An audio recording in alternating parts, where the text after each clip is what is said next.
देखिए, सबसे पहली चीज तो ये कि चैप्टर 3 है क्या, ये हमें समझना पड़ेगा। मैंने कल भी आपको इसके बारे में एक इंट्रोडक्शन दे दिया था कि चैप्टर 3 जो है वो पनिशमेंट से रिलेटेड है। यानी मैं कहूँ कि पनिशमेंट के बारे में सब कुछ इसके अंदर कवर कर लेंगे, सब कुछ आ जाएगा पनिशमेंट के बारे में इसके अंदर। और सेक्शन 53 से लेके 75 तक का ये चैप्टर चलेगा, 53 टू 75। सबसे पहला सेक्शन जो है पनिशमेंट, इसमें कुछ भी डिफाइन नहीं किया कि पनिशमेंट का मतलब क्या होता है। ये पनिशमेंट का मतलब आपको खुद से समझना पड़ेगा। पनिशमेंट का मतलब होता है एक तरह की सजा, या ये एक इस तरह की चीज होती है जो रॉन्ग डूअर को करेक्ट करने के पर्पज से की जाती है। यानी पनिशमेंट अगर हम किसी पर्सन को दे रहे हैं, हम उसी पर्सन को देते हैं जो रॉन्ग डूअर होता है। रॉन्ग डूअर का मतलब जो गलत करता है। तो गलत करने वाले के करेक्शन के लिए जो उसे हम सजा देते हैं, दैट इज कॉल्ड पनिशमेंट। उसका ऑब्जेक्ट ये होता है। अब सेक्शन 53 के अकॉर्डिंग जो ऑफेंडर होते हैं उन्हें इंडियन पीनल कोड में किस किस तरह की सजा मिल सकती है, आप सेक्शन 53 में देखेंगे। बहुत इंपॉर्टेंट है section 53। The punishments to which offenders are liable under the provisions of this code are, ये 5 टाइप के पनिशमेंट हमारे आईपीसी में अलाउड है। Death, life imprisonment, imprisonment, forfeiture of property and fine. अब आप ये समझिए, डेथ मतलब तो होता है मृत्यु। लाइफ इम्प्रिजनमेंट मतलब आजीवन कारावास, यानी कि आखिरी सांस तक जेल में रहना पड़ेगा। इम्प्रिजनमेंट मतलब कुछ भी हो सकता है, 2 साल, 3 साल, 4 साल, 10 साल, 12 साल, 15 साल, कुछ भी हो सकता है। फॉरफीचर ऑफ प्रॉपर्टी के अंदर क्या होता है, आपकी संपत्ति को जब्त कर लिया जाता है, आपकी प्रॉपर्टी आपसे छीन ली जाती है। और फाइन मतलब सिंपल सी चीज है, कुछ भी पेनल्टी वगैरह, जुर्माना वगैरह आप पे लगा दिया गया, 1000 रुपए, 2000 रुपए, 10,000 रुपए। अच्छा, इम्प्रिजनमेंट जो है उसके दो और क्लासिफिकेशन होते हैं, एक होता है रिगरस इम्प्रिजनमेंट और एक होता है सिंपल इम्प्रिजनमेंट। अभी जो रिगरस इम्प्रिजनमेंट होता है इसका मतलब होता है हार्ड लेबर के साथ। हार्ड लेबर का मतलब कि इस इम्प्रिजनमेंट में आपको ना सिर्फ जेल की रोटी खाना होती है बल्कि चक्की भी पीसना होती है। वो कहते हैं ना, जेल की चक्की पीसना पड़ेगी, वो वाली चीज कि जेल के अंदर रह के आपको कुछ काम भी करना पड़ेगा, मजदूरी आपसे करवाई जाएगी वहां पे। ऐसे ही जेल में बिठा के खाने को नहीं दिया जाएगा, तो उसे रिगरस इम्प्रिजनमेंट कहा जाता है। तो अगर कोई क्वेश्चन यहाँ पे अराइज होता है कि कितने टाइप की पनिशमेंट हमारे आईपीसी में पिनल कोड में प्रोवाइडेड है, तो 5 टाइप की। Death, life imprisonment, imprisonment that can be rigorous, that can be simple, forfeiture of property and fine. ये 5 यहाँ पे होती है। उसके बाद अपन इस पनिशमेंट की कुछ छोटी छोटी चीजें देख लेते हैं यहाँ पे। पनिशमेंट का objective, correction of the wrong doer. Punishment क्यों दी जाती है? It is designed to protect the society by deterring the potential offender, so also by preventing the guilty party from repeating the offence. जो कोई ऐसा offender है जो आगे भी ऑफेंस कर सकता है, सोसाइटी को उससे बचाने के लिए पनिशमेंट दी जाती है ताकि वो सोसाइटी में फिर से ऑफेंस ना करे। या जो इंसान एक बार ऑफेंस करता है, जो पार्टी एक बार गिल्टी मानी जाती है, वो फिर से ऑफेंस को रिपीट ना करे, इसलिए भी उसको पनिशमेंट दी जाती है। Punishment in one matter can not be the guiding factor for punishment in another matter.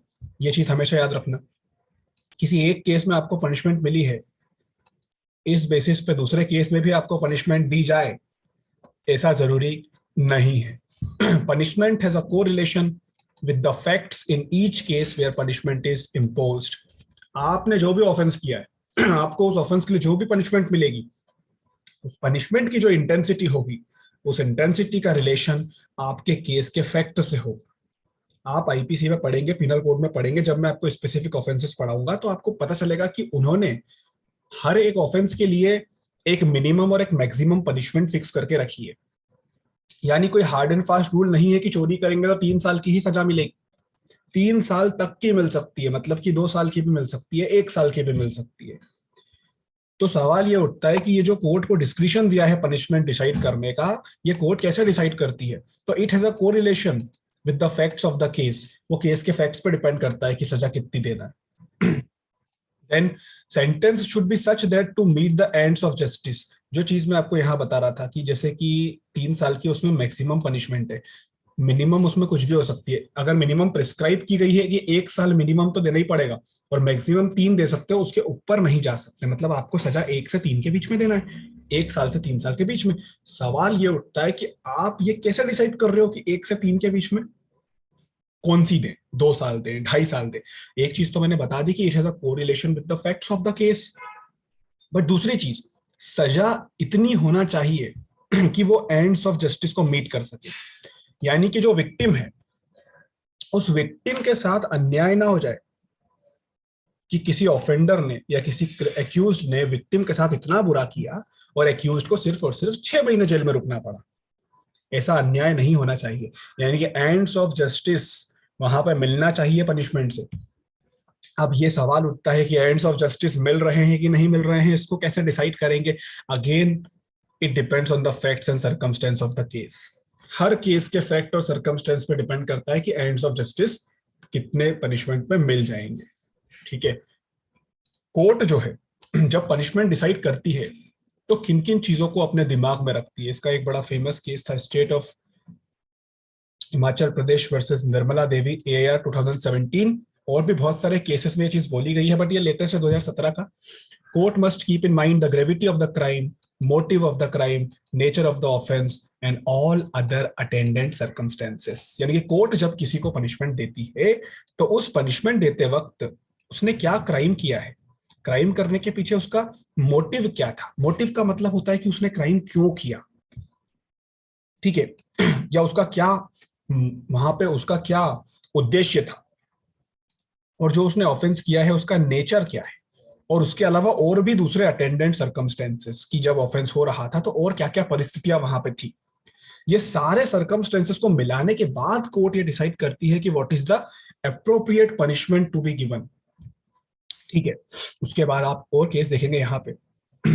In order to exercise the discretion of reducing the sentence, the statutory requirement is that the court has to record adequate and special reasons in the judgment and not fanciful reasons, which would permit the court to impose a sentence less than the prescribed minimum.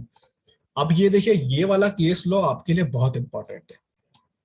इस case law से मैं आपको एक चीज बताता हूँ। मैंने आपको अभी जस्ट कुछ देर पहले एक चीज कही थी कि हमारे पीनल कोड के अंदर आपको ऐसे बहुत सारे अभी ऑफेंसेस मिलेंगे अंदर जिसमें मिनिमम पनिशमेंट भी बताई गई है और उसकी मैक्सिमम पनिशमेंट भी बताई गई है। मतलब ये कहा गया है, सपोज करो, एग्जांपल दे रहा हूं मैं, कि अगर चोरी की है तो कम से कम 1 साल की सजा आपको देना है, कम से कम, यानी कि मिनिमम 1 साल की सजा देना है और मैक्सिमम 3 साल की। तो मुझे एक बात बताइए, जो जज साहब यहाँ पे इस केस का ट्रायल चला रहे हैं, क्योंकि पीनल कोड में लिखा है कि मिनिमम 1 साल की सजा देना है, मिनिमम 1 ईयर आपको वहां पे देना है, तो जो जज साहब यहाँ ट्रायल चला रहे हैं, क्या वो 1 साल से कम पनिशमेंट दे सकते हैं? इसका जवाब बताइए। आप लोग को क्या लगता है कि अगर penal code minimum punishment prescribe कर रहा है तो जज उस मिनिमम पनिशमेंट से भी कम सजा दे सकते हैं, या मिनिमम तो उनको देना ही पड़ेगा? मिनिमम तो उनको देना ही पड़ेगा। ये कहना गलत है। पीनल कोड के अकॉर्डिंग देखोगे तो मिनिमम देना ही पड़ेगा, बट सुप्रीम कोर्ट ने इस चीज को क्लेरिफाई किया है कि कोर्ट जो है, सजा देने में जो सबसे बड़ा डिस्क्रिशन होता है वो कोर्ट का होता है। जब पीनल कोड ने ये प्रोवाइड कर रखा है आपको कि 1 साल से 3 साल के बीच में देना है, तो 1 से 3 के बीच में कितनी देना है, हु डिसाइड? कोर्ट। यानी कि कोर्ट के पास बहुत डिस्क्रिशन है। अब स्टेट्यूटरी रिक्वायरमेंट ये है कि 1 से 3 के बीच में देना है, क्योंकि आपको इंडियन पीनल कोड कह रहा है। बट अगर ऑन रिकॉर्ड कोई एडिक्वेट या कोई स्पेशल रीजन अवेलेबल है, यानी कि उस पर्टिकुलर केस में कोई स्पेशल रीजन अवेलेबल है, तो जो कोर्ट है वो जजमेंट के अंदर उन स्पेशल रीजंस को रिकॉर्ड कर सकती है और स्पेशल रीजन को रिकॉर्ड करने के बाद जो पीनल कोड के अंदर मिनिमम सेंटेंस दिया गया है उससे भी कम पनिशमेंट दे सकती है। यानी अगर किसी ऑफेंस में मिनिमम 1 साल की सजा दी है, बट अगर कुछ स्पेशल रीजन वहां पे उस केस में कोर्ट को दिखाई देते हैं तो कोर्ट 1 साल से कम सजा भी वहां पे दे सकती है। बट ये बहुत कम केसेस में किया जाता है। इसका केस लो है state of Madhya Pradesh versus Sheikh Shahid All India Reporter 2009 का केस है। ये बड़ा इंपॉर्टेंट केस था, इसमें मिनिमम से भी कम पनिशमेंट दी गई थी। तो बात इतनी सी समझो कि ये बहुत मुश्किल से किया जाता है, बहुत कम केसेस में किया जाता है, और केस में कुछ ना कुछ स्पेशल रीजन होना चाहिए, और वो स्पेशल रीजन जजमेंट में जज को रिकॉर्ड करना पड़ेंगे, और वो स्पेशल रीजन इस तरह का होना चाहिए कि कोर्ट को वहां पे मिनिमम से भी कम पनिशमेंट देने का मन हो। ठीक है, तो ये हर केस में नहीं किया जाता है, बट हाँ अगर कभी ये सवाल उठता है कि यार मिनिमम से कम सजा दे सकते हैं क्या, तो इसका जवाब ये नहीं बोल सकते हम कि नहीं दे सकते। भैया सुप्रीम कोर्ट ने कहा है कि दी है केसेस में बहुत सारे में, बट वहां पे कुछ एडिक्वेट और स्पेशल रीजन हो, and it is a discretionary power of the court. ये कोर्ट का प्रॉपर डिस्क्रिशन है, आप उसको फोर्स नहीं कर सकते। आप किसी कोर्ट को ये नहीं कह सकते कि सर सुप्रीम कोर्ट ने 2009 में तो बोला था कि मिनिमम से भी कम दे सकते हो, आप मुझको भी दो। नो भाई, ऐसा नहीं होगा। Why? Because there are no adequate and special reason in your case. Why will court allow you a lesser sentence than the prescribed minimum? तो ये चीज आप समझ लेना। अब मैं आपको ना थोड़ा सा पनिशमेंट एक्सप्लेन कर देता हूँ कि सबसे पहली जो पनिशमेंट थी वो थी डेथ। डेथ हमारे पीनल कोड में किन किन केसेस में दी जाती है। एक चीज हमेशा याद रखना, बच्चन सिंह वाला केस इस केस के साथ इतना जुड़ा हुआ है कि जो डेथ सेंटेंस होती है वो सिर्फ rarest of the rare cases में दी जाती है। चाहे भले ही डेथ सेंटेंस हमारे पीनल कोड की एक इंपॉर्टेंट पनिशमेंट हो, फर्स्ट नंबर की पनिशमेंट हो, उसके बाद भी डेथ सेंटेंस जो है वो इंडिया में बहुत कम दिए जाते हैं। क्योंकि बच्चन सिंह वाले केस में 1980 में ही ये फैसला सुना दिया गया था कि यार डेथ सेंटेंस ह्यूमन राइट के खिलाफ होती है, इसलिए इसको सिर्फ rarest of the rare cases में ही देना, वरना मत देना। और rarest of the rare cases में भी कितने बार डेथ सेंटेंस जो है वो आगे जाकर कम्यूट कर दी जाती है। ठीक है, हमारे पीनल कोड में ये 12 ऑफेंसेस मैंने यहाँ पर लिखे हैं जिसमें डेथ सेंटेंस दी जाती है। इनको सेक्शन के साथ लिखा है, शीट भेजूंगा, शीट में सब मिल जाएगा। तो अभी इसको मैं आपको एक्सप्लेन नहीं कर रहा हूँ क्योंकि एक्सप्लेन करने की जरूरत ही नहीं है। गवर्नमेंट ऑफ इंडिया के अगेंस्ट वॉर करवाना, म्यूटिनी करवाना, फॉल्स एविडेंस देना, और उस फॉल्स एविडेंस देने के कारण जो इनोसेंट पर्सन था उसको फांसी की सजा हो गई। मतलब आपने किसी के केस में फॉल्स एविडेंस दिए और वो इनोसेंट पर्सन की डेथ हो गई आपके चक्कर में, तो अब आपको भी डेथ सेंटेंस मिलेगी। आपने किसी को गलत एविडेंस देने के लिए धमकाया है, और आपने जिसको धमकाया था उसने गलत एविडेंस दे भी दिए, और जब उसने गलत एविडेंस दिए तो वो जो इनोसेंट पर्सन था वो कॉन्विक्ट हो गया और उसको डेथ सेंटेंस मिल गया। तो क्योंकि आपने किसी को धमका के झूठे एविडेंस दिलवाए, इस कारण से सामने वाला कॉन्विक्ट हुआ। मर्डर के लिए, माइनर के सुसाइड के लिए, या किसी इंसेन या किसी इंटॉक्सिकेटेड पर्सन को सुसाइड करवाने के लिए, अबेट करने के लिए, जो लाइफ कॉन्विक्ट होते हैं यानी कि जिनको लाइफ इंप्रिजनमेंट की सजा मिलती है, वो लोगों ने अटेम्प्ट टू मर्डर कर दिया, किडनैपिंग फॉर रैंसम, ठीक है, रेप विक्टिम के साथ कुछ ऐसा करना जिससे उसकी डेथ हो जाए, या फिर कोई परसिस्टेंट वेजिटेटिव स्टेट में वो आ जाए, हमेशा के लिए, लाइफ टाइम के लिए वो एक ऐसी स्टेट में आ जाए जहां पे वो कुछ नहीं कर सकते, एक तरह से मतलब मृत्यु। ठीक है, तो उसमें भी आपको डेथ सेंटेंस मिलती है। उसके बाद repeat offenders under section 376, 376A, 376D, ये सारे रेप के ऑफेंसेस है जो रिपीट ऑफेंडर इसके अंदर होते हैं, वहां पे आपको डेथ सेंटेंस पक्का मिलना है। उसके बाद डकैती अकम्पनीड विद मर्डर, डकैती आप करने के लिए गए थे और डकैती करते करते आपने किसी का मर्डर भी कर दिया, उसमें भी आपको डेथ सेंटेंस मिलती है। ठीक है, तो ये एक चीज होती है। तो ये इतने सारे जो मैंने यहाँ सेक्शन दे रखे हैं, इन सब में आपको डेथ सेंटेंस का प्रोविजन हमारे पीनल कोड में दिया हुआ है। चलिए, डेथ सेंटेंस के बाद लाइफ इंप्रिजनमेंट को अगर मैं आपको एक्सप्लेन करूं तो क्या ही उसमें एक्सप्लेन करना है, बस इतना समझ लो कि लाइफ इंप्रिजनमेंट का मतलब होता है आपके जीवन की आखिरी सांस तक का इंप्रिजनमेंट। और दूसरी सबसे इंपॉर्टेंट चीज, लाइफ इंप्रिजनमेंट, मैंने आपको कहा इंप्रिजनमेंट दो टाइप के होते हैं, एक होता है रिगरस इंप्रिजनमेंट और एक होता है सिंपल इंप्रिजनमेंट। सवाल ये उठता है कि जो लाइफ इंप्रिजनमेंट होता है वो कैसा होता है। Life imprisonment is rigorous imprisonment, इस चीज को हमेशा याद रखना। अगर आपको आपकी आखिरी सांस तक वो लोग जेल में रख रहे हैं तो वो आपको कोई ऐसे बढ़िया तरीके से ट्रीट नहीं करेंगे कि आप आराम से रोज अपने कमरे में बैठे हो, टाइम पे खाना मिल रहा है, टाइम पे पानी मिल रहा है, आपको वहां पे काम करना ही पड़ेगा, क्योंकि लाइफ इंप्रिजनमेंट का मतलब ही रिगरस इंप्रिजनमेंट फॉर लाइफ होता है। आप जीवन भर वहां फ्री में बैठ के खा नहीं सकते, आपको काम करना पड़ेगा। ठीक है, तो ये चीज याद रखना। इम्प्रिजनमेंट दो टाइप के होते हैं, I already told you, rigorous और सिंपल। अब सवाल ये उठता है कि रिगरस इम्प्रिजनमेंट में हार्ड लेबर होती है, वो क्या होती है, क्या करवाते हैं? जैसे गड्ढे खुदवा सकते हैं आपसे, पानी लाने का बोल सकते हैं, फायरवुड कटवा सकते हैं, या कुछ सामान देके वुल वगैरह बनाने का बोल सकते हैं, कुछ भी हो सकता है।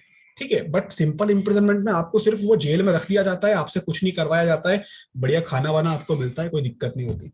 ठीक है, तो ये आपको यहाँ पे समझना पड़ेगा सिंपल और रिगरस में डिफरेंस। अब अपन बात करते हैं जो अगली सजा थी, जो थी फॉरफीचर।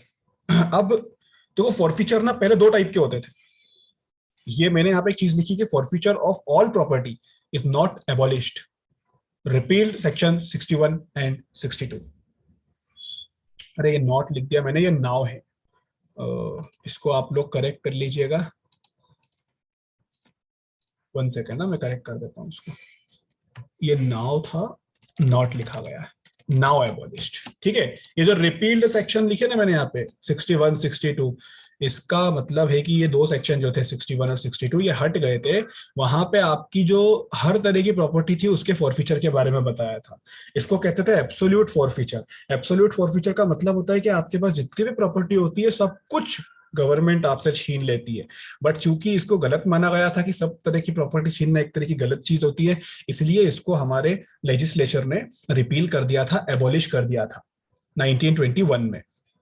लेकिन स्पेसिफिक प्रॉपर्टी का फॉरफीचर अलाउ कर दिया गया। स्पेसिफिक प्रॉपर्टी मतलब कि कोई पर्टिकुलर प्रॉपर्टी, ऑल प्रॉपर्टी मतलब सब हो जाता है, स्पेसिफिक मतलब सिर्फ कुछ ही होता है। तो वो जो स्पेसिफिक प्रॉपर्टी का फॉरफीचर है वो अभी भी अलाउड है, और वो आपको पूरे पीनल कोड में सिर्फ 3 जगह देखने को मिलेगा, सेक्शन 126, 127 और 169। आप इस चीज को याद रखने की कोशिश कीजिएगा कि इन 3 जगहों पे आपको स्पेसिफिक प्रॉपर्टी का फॉरफीचर होता है। ठीक है, उसके बाद आप बात करो फाइन की। फाइन जो है, टोटल ऐसे 11 केसेस है आईपीसी में जहां पे सिर्फ और सिर्फ फाइन ही पनिशमेंट है, यानी जेल वेल जाना ही नहीं पड़ेगा, बस फाइन भर दो और काम खत्म। वो 11 ऑफेंसेस कौन कौन से हैं ये मैंने यहाँ पे मार्क कर दिए, आप इन सबको टैली कर लेना। आईपीसी में ये सारे ऑफेंसेस दिए हैं और इसमें से फाइन ही पनिशमेंट है। छोटे छोटे ऑफेंसेस होते हैं, इसलिए फाइन भर के आप छूट जाते हो। तो आप इन सबके ऑफेंसेस को पढ़ना, आपको पता चलेगा कि क्यों इसमें सिर्फ और सिर्फ फाइन ही एक पनिशमेंट है। ठीक है, उसके बाद जब आपको जेल में रखा जाता है तो आपसे वहां पे हार्ड वर्क करवाया जाता है, आपसे वहां पे रिगरस इम्प्रिजनमेंट में काम करवाया जाता है। सवाल ये उठता है कि जब आप वहां पे काम करते हो तो क्या उस काम करने के लिए आपको कुछ पेमेंट मिलता है? क्योंकि अगर आपको सिर्फ बिना पैसे के काम करवाया जा रहा है तो वो एक ह्यूमन राइट का वायलेशन है कि आपसे लेबर भी करवाई जा रही है और आपको कुछ उधर मिल भी नहीं रहा। तो एक ये बड़ा इंपॉर्टेंट केस था, state of Gujarat versus honourable high court of Gujarat. इसमें सुप्रीम कोर्ट ने ये गाइडलाइंस दी थी कि जो प्रिजनर्स को आप जेल में रखते हो रिगरस इम्प्रिजनमेंट में, उनसे काम करवाते हो, उन्हें वेजेस आपको प्रोवाइड करना पड़ेगी। प्रिजनर्स को अगर आप काम करवाते हो तो ये लॉफुल है कि आप उनसे काम करवा सकते हो, कोई दिक्कत नहीं, आप उनसे हार्ड लेबर करवाओ, चाहे वो अपनी इच्छा दे रहा हो करने के लिए या वो नहीं दे रहा हो, आप उससे काम करवाओ। क्योंकि रिगरस इम्प्रिजनमेंट का मतलब ही ये होता है कि आपको काम करवाना है उससे, वो उसकी इच्छा से काम नहीं करेगा। ठीक है, तो काम तो करवाओ, लेकिन जेल ऑफिशियल्स को ये चीज भी ध्यान रखना पड़ेगी कि उन्हें जो काम के आपने ऑप्शंस दिए हैं, उन्हें उस ऑप्शंस में से अपने हिसाब से काम चूज करने दिया जाए। जैसे आपके पास 4 तरह के काम है तो आप उनको ऑप्शन दे दो कि भैया कौन सा करना है कर ले, है ना। और अगर प्रिजनर किसी पर्टिकुलर काम के लिए रिक्वेस्ट करे तो आप उसको वो काम करने का अलाउ कर दो। और ये भी इंपॉर्टेंट है कि आप उन्हें इक्विटेबल वेजेस प्रोवाइड करो, वो जो भी काम कर रहे हैं उसके लिए आप उनको वेजेस प्रोवाइड करोगे, यानी कि प्रिजनर्स को भी वहां पे वेजेस मिलती है। चलिए, ये कुछ सेक्शन 53 से रिलेटेड इंपॉर्टेंट चीजें थी। अभी हम आगे मूव करते हैं, फटाफट फटाफट आप आगे बढ़ते जाएंगे हम। देखिए, अभी नेक्स्ट जो सेंटेंस आता है वो है next section 53A। Section 53A का टाइटल आप पढ़ोगे तो वहां लिखा है construction of reference to transportation. देखिए, पहले आईपीसी में एक वर्ड यूज हुआ करता था ट्रांसपोर्टेशन,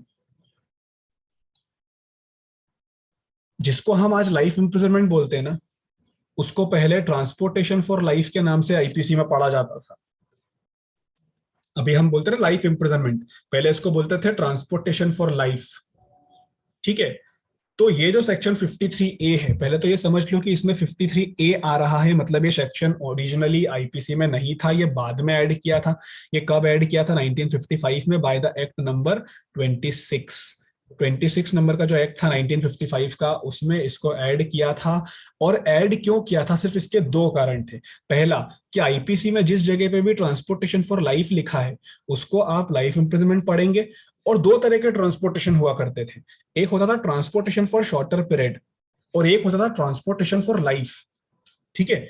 तो ट्रांसपोर्टेशन फॉर शॉर्टर पीरियड जो होता था उसको तो ओमिट ही कर दिया गया है कि वो तो अब होता ही नहीं है। लेकिन जिन जिन जगहों पर ट्रांसपोर्टेशन फॉर लाइफ वाली पनिशमेंट थी उन उन जगहों पे अब उसको लाइफ इंप्रिजनमेंट पढ़ा जाएगा। तो ये जो कंस्ट्रक्शन ऑफ रेफरेंस होता है, इसका मतलब होता है कि जब भी आपको वर्ड दिखेगा तो आप क्या कंस्ट्रक्ट करेंगे? तो समझ लो, ट्रांसपोर्टेशन फॉर लाइफ को आप क्या कंस्ट्रक्ट करोगे? Life imprisonment. और transportation for shorter period omit हो चुका है।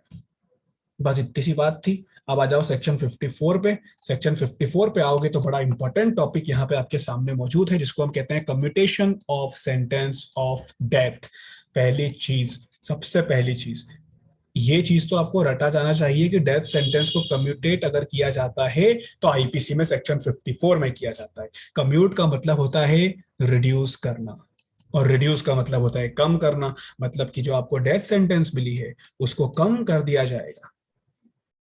क्वेश्चन यहां ये अराइज होता है कि कम कौन करेगा? Appropriate government. अब एप्रोप्रिएट गवर्नमेंट का क्या मतलब होता है? एप्रोप्रिएट गवर्नमेंट का वही मतलब होता है जो हमने डेफिनेशन में पढ़ा था, कि अगर वो ऐसी जगह का ऑफेंस है, ऐसे ऐसे लॉ का ऑफेंस है जहां पे यूनियन की एग्जीक्यूटिव पावर है तो सेंट्रल गवर्नमेंट, और अगर स्टेट की एग्जीक्यूटिव पावर है तो स्टेट गवर्नमेंट। एप्रोप्रिएट गवर्नमेंट कुछ भी हो सकती है। तीसरा इंपॉर्टेंट चीज, जब कभी किसी एक्यूज्ड की डेथ सेंटेंस को कम किया जाता है, कम्यूट किया जाता है, तो वहां पे ऑफेंडर की कंसेंट लेना जरूरी नहीं है। यानी हम ऑफेंडर से पूछ के उसकी सजा कम नहीं करेंगे। ठीक है। और चौथी चीज, कि ये जो सजा कम करने वाली बात है, ये जो पावर यहाँ पे अप्रोप्रिएट गवर्नमेंट को दी है, ये पावर का इस्तेमाल कब किया जाता है? तो पहली और सबसे इंपॉर्टेंट चीज इस पॉइंट के लिए आप ये याद रख लो कि this power is post judicial. Post judicial का मतलब होता है जुडिशरी प्रोसीडिंग होने के बाद, यानी कि this power is exercised after the judicial process has come to an end. जब कोर्ट कचहरी का सारा काम कंप्लीट हो जाता है, सजा कंफर्म हो जाती है, क्या होता है कि आप सबसे पहले लोअर कोर्ट में ट्रायल चलाते हो, वहां सजा मिलती है तो आप उसकी अपील कर देते हो अपीलेट कोर्ट में। अपीलेट कोर्ट भी अगर आपकी सजा को कंफर्म कर देता है तो आप सेकंड अपीलेट कोर्ट में पहुंच जाते हो, सुप्रीम कोर्ट तक चले जाते हो। लेकिन सुप्रीम कोर्ट भी अगर आपकी सजा को कंफर्म कर दे कि हम तो आपको डेथ सेंटेंस दे ही रहे हैं, तो जब सुप्रीम कोर्ट भी कंफर्म करता है तो आप सुप्रीम कोर्ट के सामने भी एक बार और बोल देते हो कि सर देख लो यार। तब भी उनने बोल दिया कि नहीं देखना, आपको तो डेथ सेंटेंस मिलेगी। बस जिस दिन सुप्रीम कोर्ट ने आखिरी बार बोल दिया कि अब तो आपको मिलेगी, यानी कि आपका जो जुडिशियल जितना भी जुडिशियल प्रोसेस था वो खत्म हो गया। जज से जितनी आप मदद मांग सकते थे अपनी सजा कम करवाने की, वो खत्म हो गई।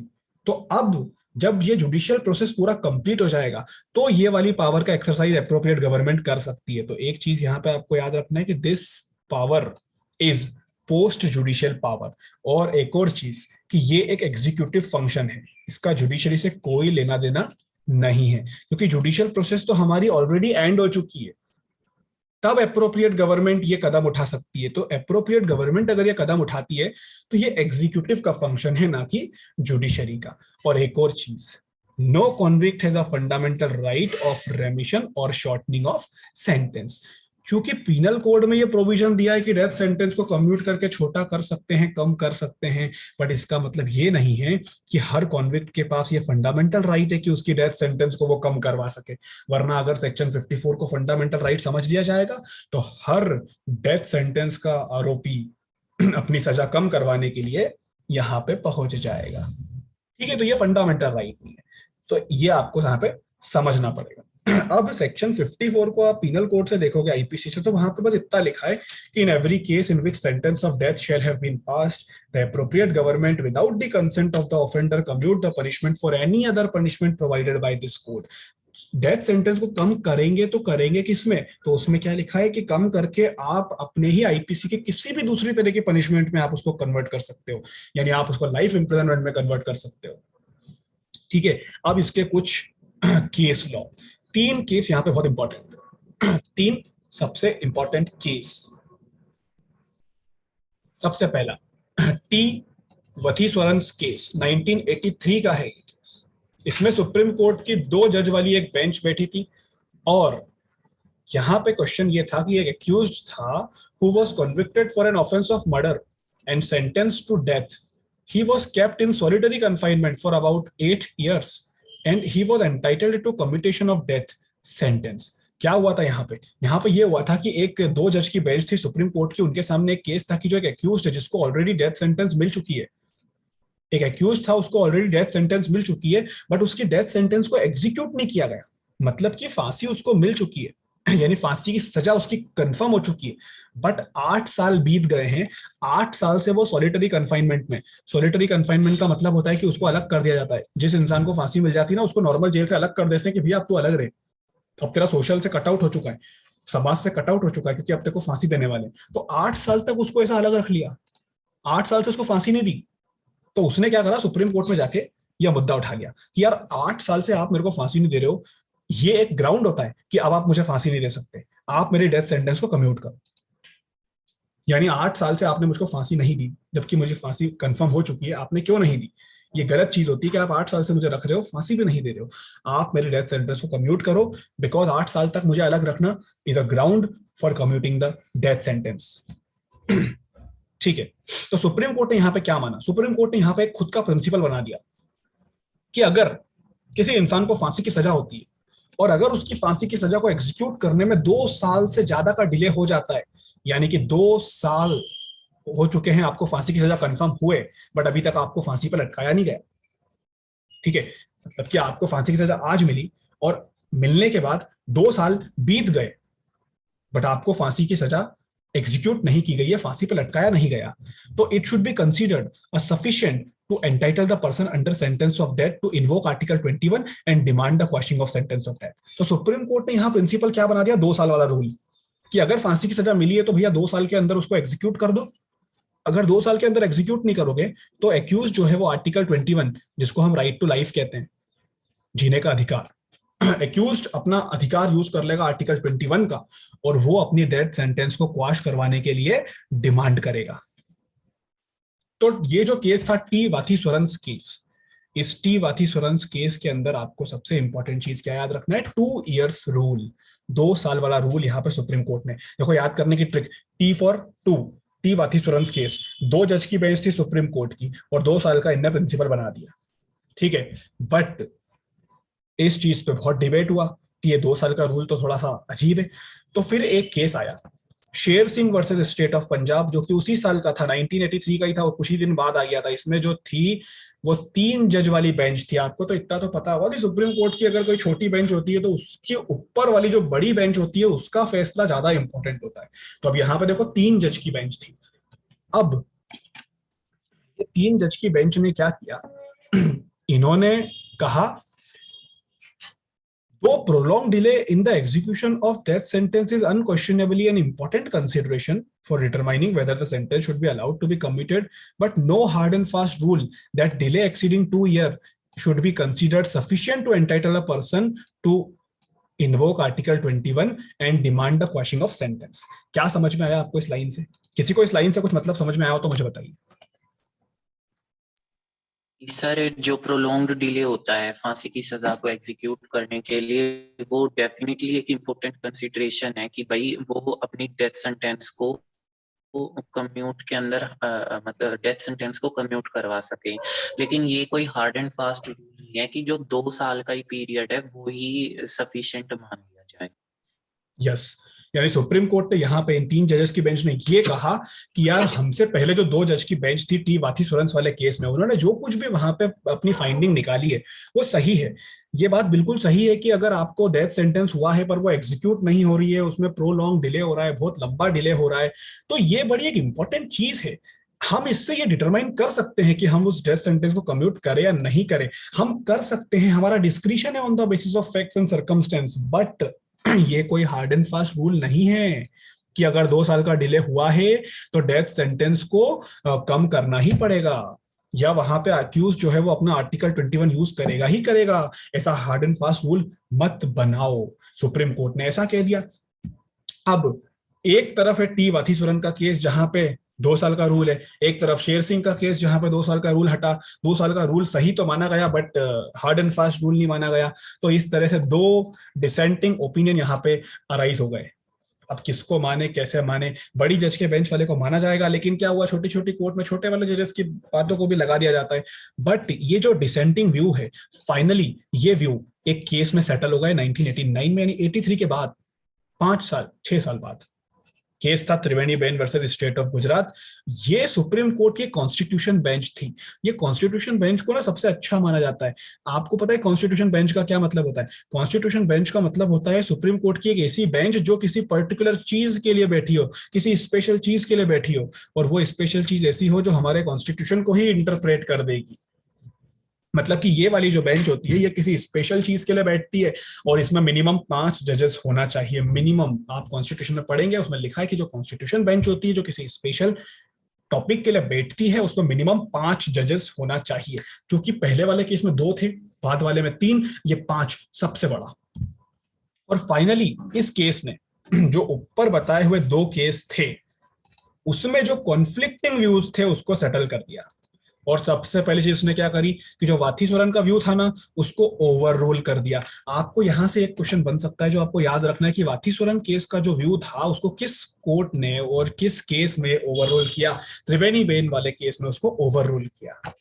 ये माना गया कि चाहे कितना भी लॉन्ग डिले हो जाए,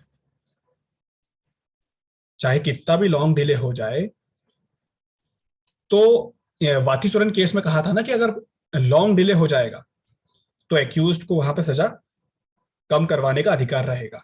बट त्रिवेणी बेन वाले केस में यह हुआ कि अगर किसी एक्यूज्ड को डेथ सेंटेंस मिला है और लॉन्ग डिले उसमें हो चुका है तो वो आर्टिकल 32 में रिट पिटीशन लेके सुप्रीम कोर्ट के सामने आ सकता है। ठीक है, वो आर्टिकल 32 में रिट पिटीशन लेके सुप्रीम कोर्ट के सामने आ सकता है। सुप्रीम कोर्ट आर्टिकल 32 में उसकी जो पिटीशन आई है उसको एग्जामाइन कर लेगी। वो जो लॉन्ग डिले हुआ है वो लॉन्ग डिले क्यों हुआ है सुप्रीम कोर्ट उसको देख लेगी। सुप्रीम कोर्ट उस केस के सर्कमस्टेंसेस को देख लेगी कि अगर एक बार जुडिशियल प्रोसेस में वो सजा कंफर्म हो चुकी है तो फिर उसको एग्जीक्यूट क्यों नहीं किया जा रहा है। सुप्रीम कोर्ट ये चीज देख लेगी, और सुप्रीम कोर्ट ये सब चीजें देखने के बाद अपना कंक्लूजन बताएगी कि क्या उस सजा को, डेथ सेंटेंस को मेंटेन करना है या उस डेथ सेंटेंस को कम्यूट करना है। तो देखो ये एक सेटिस्फैक्टरी चीज हमको दिखाई दे रही है कि आप सुप्रीम कोर्ट में चले जाओ, आप पिटीशन लगा दो इस ग्राउंड पे कि आपका प्रोलॉन्ग डिले हो रहा है, बट सुप्रीम कोर्ट वो डिले क्यों हो रहा है उस चीज को देखेगी, सर्कमस्टेंसेस को देखेगी, जुडिशियल प्रोसेस में सजा मिलने के बाद इतना डिले क्यों हुआ उसको देखेगी, तब कहीं जाके वो फाइनली डिसाइड करेगी कि सजा आपकी कम होना चाहिए या नहीं होना चाहिए। And that's all for section 54। तो सेक्शन 54 में बस इतना ही है। अब आप लोग आ जाइए सेक्शन 55 पे। सेक्शन 55 जो है वो बताता है commutation of sentence of imprisonment for life. अब आप सेक्शन 54 और 55 में डिफरेंस अगर फिगर आउट करोगे तो बड़ा सिंपल सा डिफरेंस है यहाँ पे। देखो हो दोनों में कम्यूटेशन रहा, बट 54 में अपना डेथ सेंटेंस का कम्यूटेशन हो रहा था और यहाँ 55 में लाइफ इम्प्रिजनमेंट का कम्यूटेशन हो रहा है। ठीक है,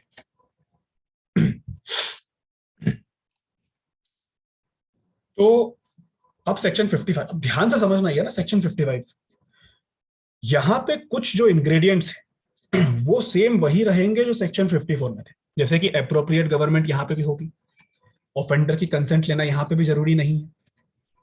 यानी कि एप्रोप्रिएट गवर्नमेंट सजा कम करने के लिए ऑफेंडर से नहीं पूछने वाली कि भाई देख हम चाहते कि तेरे लाइफ इंप्रिजनमेंट को हम कम कर दें। अरे नहीं पूछना है हमको, उससे कोई लेना नहीं है। It is the total discretion power of appropriate government. ठीक है, और हम क्या करेंगे, एक और चीज समझना, जब मैंने आपको सेक्शन 54 बताया तो मैंने कहा कि अगर किसी को डेथ सेंटेंस मिलता है तो डेथ सेंटेंस को अगर कम्यूट करेंगे, कम करेंगे, तो किसमें करेंगे, डेथ सेंटेंस के बदले में क्या देंगे? तो उधर सेक्शन 54 में क्या लिखा था कि कुछ भी दे सकते हैं, any other punishment provided in this code, मतलब उसको लाइफ इंप्रिजनमेंट में कन्वर्ट कर सकते हैं या फिर रिगरस इंप्रिजनमेंट में कन्वर्ट कर सकते हैं, किसी में भी कन्वर्ट कर सकते हैं, उन्होंने स्पेसिफिकली कुछ नहीं कहा।